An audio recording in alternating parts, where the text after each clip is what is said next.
वक्फ board की जानिब से अवाम को बतलाया गया है कि रमजानुल मुबारक के दौरान वहां के हज हाउस की मस्जिद में पूरे महीने इफ्तार व तनावुल ताम का एहतमाम किया जा रहा है। लिहाजा वक्फ बोर्ड और दीगर महकमे के अहदेदारों के साथ साथ वहां आए लोग भी इस एहतमाम में शरीक हो सकते हैं।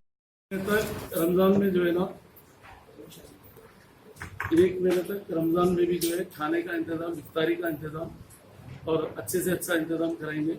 जो भी इफ्तारी नमाज के लिए मुसल्लियाँ आते हैं उन लोगों के लिए माहौल अच्छा इंतजाम रखेंगे।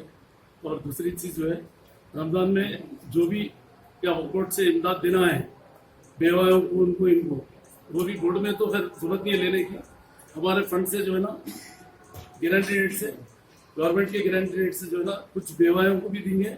और जो वफ फंड जो बचा है वफ के हिसाब से जो लोग वफ करके गए प्रॉपर्टी, जो बेवाओं को देना है या यतीमों को देना है या एजुकेशन को देना, वैसे लोगों को भी जो है ना थोड़े लोगों को हम 100-200-300 जनों को देने वाले हैं। इंशाल्लाह फर्स्ट वीक में देंगे या तो रमजान से पहले भी आप लोगों को भी इत्तला करेंगे, देते वक्त इंशाल्लाह देना शुरू करेंगे। क्योंकि अभी तक क्या है, वक्फ बोर्ड से कुछ ऐसा वफ फंड से कुछ फलाई बहबूद के काम हुए नहीं। खाली प्रॉपर्टी को प्रोटेक्ट करने में, वकीलों को पालने में, वकीलों को सैलरी देने में, करने में जो है यही चला है अपना, समझे।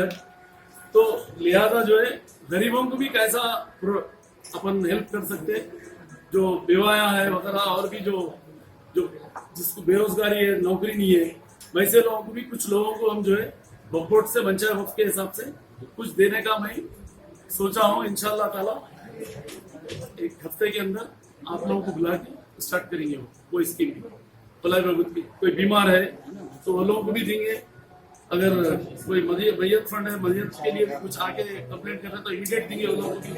और कोई हॉस्पिटल में है या कुछ ऐसा है, किसी की मैरिज है, गरीब है, वैसे लोगों को भी हम यहाँ से देने का सोच रहे हैं।